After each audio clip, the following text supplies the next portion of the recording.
All right, so a quick review of the divisional round, the playoffs. Not quite as good as I was hoping for there. 7-5 total, 6-5 on bettable stuff. I was still 3-1 on the stuff I felt strongly about, so that's not too bad. I'll get into some stuff went wrong, but overall, of course, want to be perfect. I was perfect up until this point in the playoffs, unfortunately, with the strong stuff, but it happens.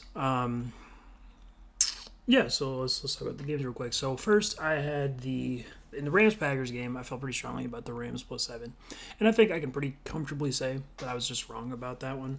My thinking there was, and you did see this, was that the Rams were going to be able to run the ball really well, and I mean, shit, they they really could.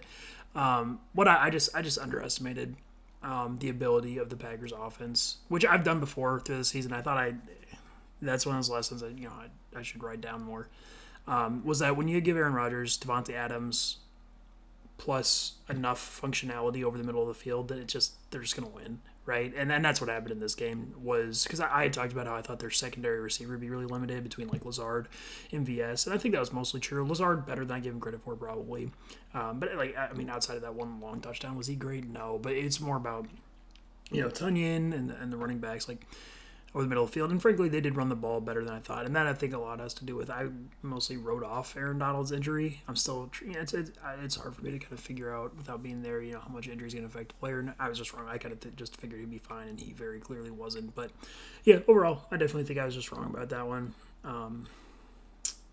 Did still get the over there, but I didn't think that was bettable and whatever.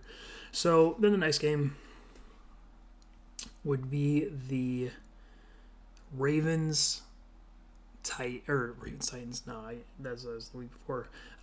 Ravens Bills. So I had picked the Ravens to win that game, which they clearly did not. Now, was that game really close? Yes. The final score 7-3 obviously was contributed to by a 100-yard pick six and Miss Lamar Jackson missing the entire fourth quarter. Now I didn't feel super strongly about that, so I don't feel super bad about it either. Because again, they had the ball down a touchdown at the whatever 1 yard line. I definitely was wrong though, and I think the lesson there mostly was assuming too much about the Ravens offense in a playoff scenario where the other team knew that they were only going to be running the ball.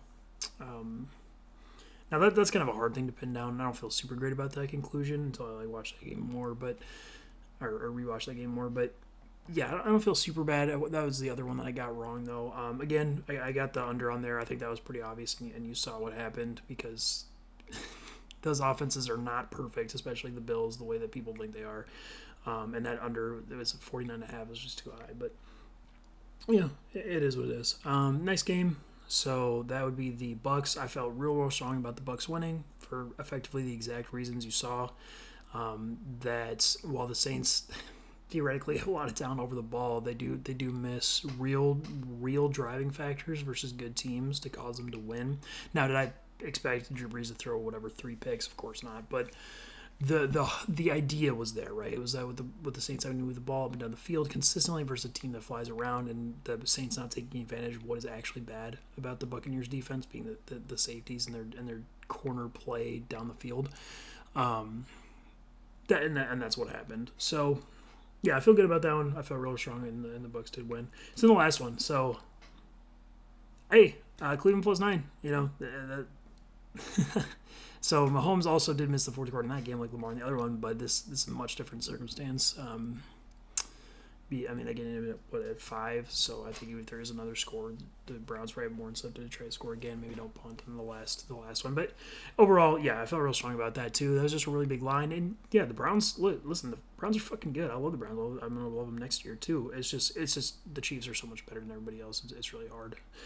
So yeah, overall, like I said, 3-1 on strong bets between the Bucks stuff, the Browns, and the Rams, and 3-4 for the rest of the middle stuff. So 6-5 overall, which not even close to what I want, and I'm gonna do a lot better going forward for sure. But not too bad. And it's just a quick review of how the stuff went.